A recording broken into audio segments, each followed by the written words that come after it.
outstanding first half of 1994 in terms of profitability. Our profits were excellent. Morris Air made a very significant contribution to that profitability. I think it was about $12.5 million during the first 6 months. And it was very heartening to me that we accomplished the goal that we've set for ourselves and for our company. We reported a net profit margin of 7.8%, which meets our desired objective of 7.5% to 8%. As I've said several times in messages that I have addressed to our wonderful people, if we can do that, everything else will take care of itself. If we can report a net profit margin between 7.5% and 8% each year, there will be no furloughs at Southwest Airlines. By definition, we will have triumphed over our competition.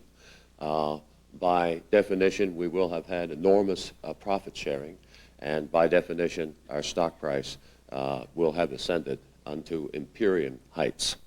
So I think that we're doing very well as of this point.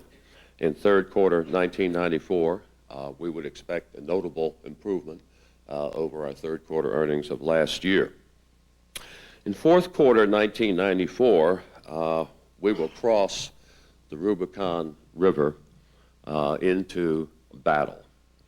The fourth quarter will be marked by the emergence on October 1st of the gravest potential threat to all the people of Southwest Airlines since our 1971-1972 air battle with Braniff, Texas International, and Continental, while at the same time and simultaneously on the ground, the City of Dallas, the City of Fort Worth, and the DFW Regional Airport Board were trying to evict Southwest Airlines from Love Field and to send us to our then certain death at DFW Airport.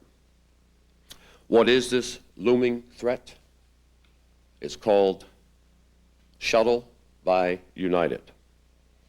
Why do I say that Shuttle by United is the gravest potential threat to all of the people of Southwest Airlines since our very earliest days of operation? I say that it's the gravest threat, potentially, for a multiplicity of reasons. The first reason is that the United Shuttle is like an intercontinental ballistic missile targeted directly and targeted precisely at Southwest Airlines and at no other carrier in the world. The financial community has repeatedly reported to us that the management of United Airlines has described the function of the shuttle as being to attack Southwest Airlines. In April 1994, Gerald Greenwald, the chief executive officer of United Airlines, was quoted in the Wall Street Journal as saying, "I don't expect to destroy Southwest Airlines, just make it more painful for them to grow and to compete with us." John Edwardson, the president of United Airlines, is quoted in Travel Agent magazine as follows: "Back to the cost question. We've had a team of 120 people who have every cost that Southwest has that's available. The target they have on a San Francisco-Los Angeles segment is that our cost has got to be equal to or better than what Southwest Airlines has." The first foray by the United Shuttle is directed against some of the very largest routes on the Southwest Airlines system, routes on which Southwest is the dominant carrier. Routes such as Los Angeles, Oakland, Burbank, Oakland, Oakland, Ontario, Los Angeles, Phoenix, Los Angeles, Las Vegas, San Francisco, San Diego, and others. Make no mistake in your thinking. The United Shuttle is a war machine. It's designed and it will be executed for only one, from our standpoint at least, malign purpose: to make war on our wages, to make war on our benefits, to make war on our profit sharing, to make war on our jobs, to make war on our pride, and to make war on the livelihoods, on the stability, on the security, and on the success of all of the people of Southwest Airlines. Reason number two why I say it represents potentially the gravest threat that we have had since the beginning days of our airline. The United Shuttle will be a low-cost airline operation, enabling it to charge fares as low as those of Southwest Airlines. How, you might say, is this possible? Well, most of the employees of United Airlines have just sustained not just token, but very substantial cuts in their wages and very substantial cuts in their benefits in an attempt to return United to profitability and to stop the loss of jobs at United. The United Shuttle employees have taken an even deeper cut in wages and benefits in order to be competitive with Southwest Airlines. For instance, the United Shuttle pilots will be paid 30% less per trip in wages and benefits under their modified labor contract with United Airlines. United Shuttle airplanes will make 10 trips per day in order to reduce costs by increasing daily aircraft utilization. The United Shuttle will have fewer employees per airplane than mainline United, as United's traditional operation is now described, in order to reduce costs by increasing employee productivity. You're all familiar with that principle. As a result of its lowered costs, the United Shuttle will charge exactly the same fares as Southwest Airlines on every seat, every flight, every day, on all of the routes where it competes directly with Southwest. For the first time in the history of Southwest, a mega air carrier will equal our fares on an unrestricted, unlimited seating basis, on every seat, on every flight, on every day. Reason three why I say the United Shuttle represents such a grave potential threat to Southwest Airlines is that United, the owner and sponsor of the shuttle, is vast, it is huge. As a matter of fact, it is immense. United is a mega carrier. It is not Little Musair. It is not medium-sized America West, or for that matter, it's not the original Braniff, Texas International, or even Continental Airlines. By any measurement, United Airlines is the largest air carrier in the world. Among other criteria, United has the largest route system in the world. It can use profits from its transcontinental flights. It can use profits from Asia. It can use profits from Europe. And it can use profits from Central and South America to subsidize the shuttle's competition against Southwest Airlines. United Airlines has approximately 600 airplanes with more on order. United has another 100 United Shuttle 737 warplanes armed and waiting to fly missions against Southwest Airlines. United Airlines' gross revenues are about $14 billion per year, roughly 7 times the gross revenues of Southwest Airlines. United Airlines has on hand over $1 billion in cash. Obviously, it can fight a war against Southwest for an unlimited period of time, if it chooses to do so. In terms of size alone, United is truly Goliath, and Southwest is truly David. The fourth reason why I say that the United Shuttle is the gravest potential threat to Southwest Airlines since our beginnings is that the United Shuttle is focused on providing customer service quality superior to that of traditional mainline United and hopefully equal in quality to that of Southwest Airlines. United has taken public opinion surveys as to the good and the not so good points of Southwest Airlines in the opinion of the public. United has surveyed Southwest's own customers deplaning from our aircraft as to what they regard as the good and not so good points of Southwest Airlines in the opinion of our own customers. United employees have flown our flights extensively in order to study the way that we operate and the way that we serve customers. According to a United internal document, from among its 80,000 employees, United has handpicked and United has specifically designated the customer service and ramp agents for the United Shuttle. They will serve only the United Shuttle on a permanent basis.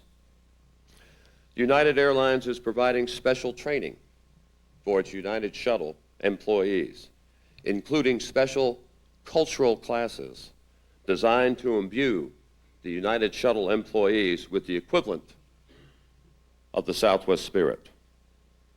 United Airlines has been practicing shuttle operations between Sacramento and Los Angeles International Airport. The United Shuttle will offer first-class seating. It will offer assigned seating.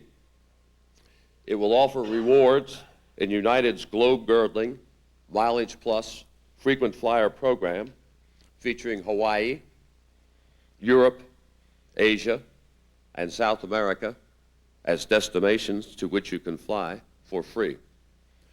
The United Shuttle, unlike Southwest, will appear in every travel agency computer reservation system, offering computerized booking opportunities through direct access, plus automated ticket printing, plus ticketless travel in November of this year. Insofar as intent, insofar as purpose, insofar as training, and insofar as practice are concerned, the United Shuttle is working hard to itself provide excellent customer service, distinct from that of traditional mainline United Airlines. Reason number 5 why I identify the United Shuttle as potentially a very grave threat is that if Southwest Airlines, if we permit the shuttle to achieve success, the United Shuttle will trigger a virtual hurricane, a tornado, and a holocaust of short-haul, low-fare competition against Southwest by far larger carriers, and through the United Shuttle's own expansionary activities with those 100 airplanes in reserve that I referred to earlier. They have those 100 airplanes.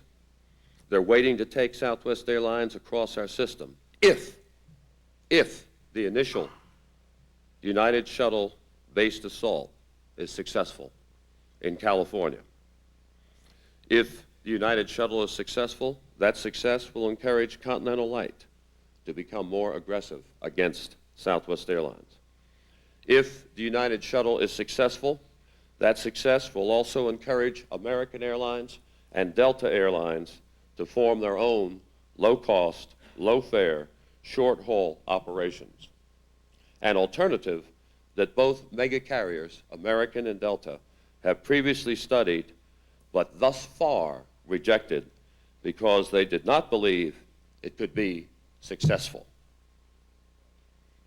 The United Shuttle is, in effect, and in my mind at least, a potential, conventional, explosive, triggering device for the equivalent of an airline industry nuclear war against Southwest Airlines.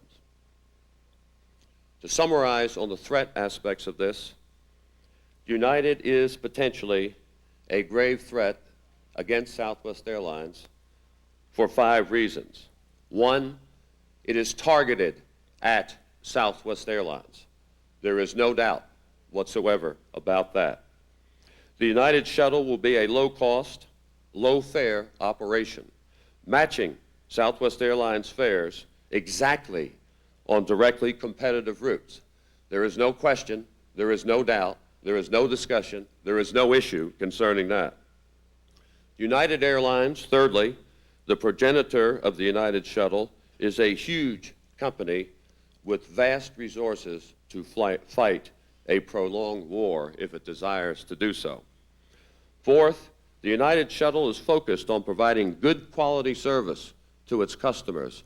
Don't dismiss what United has done by way of selection of the employees, by way of training of the employees, by way of practicing the shuttle operation. The surest way to lose is to assume that we will achieve victory without total mobilization and wholehearted effort on our part. And fifth, an initial success by the United Shuttle can trigger a vast airline industry onslaught against Southwest in our low-fare, high-frequency, short-haul, point-to-point market niche. Why do I say that the United Shuttle potentially represents a grave threat to all of the people of Southwest Airlines? All of the people of Southwest Airlines. All of the people of Southwest Airlines. Do you hear the all? All of the people of Southwest Airlines. I say that because all of the people of Southwest Airlines and the future of all of the people of Southwest Airlines are in jeopardy if we lose the initial battle with the United Shuttle. It is not just the people on the western part of our system who will suffer. It is all of our people at Southwest Airlines who will suffer. If the United Shuttle should reduce our profits, it will also reduce our profit sharing. Is that not right? For all of the people of Southwest Airlines.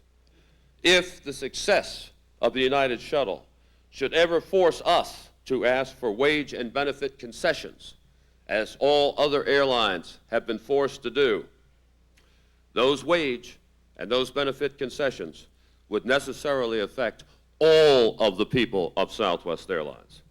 If the success of the United Shuttle should ever force us to furlough, the effects of those furloughs would cascade across all of our route system and across all departments within our company, as under our labor contracts, senior employees displaced junior employees at our stations, across our system, at all of our flight crew bases, at our maintenance facilities, at our reservation centers, and even in our general office. If the success of the United Shuttle should force us to close our doors, then quite obviously the jobs of all of our people would be gone. How do we win the battle against the United Shuttle? And we need to do it sharply, and we need to do it quickly, and we need to do it decisively. We win it by total mobilization of all of our people, and all of them are in jeopardy, whether they're in Birmingham, Louisville, Baltimore, Chicago, Detroit, the Rio Grande Valley, or in California. All of them are in jeopardy. There is no home front at Southwest Airlines with regard to the United Shuttle. We are all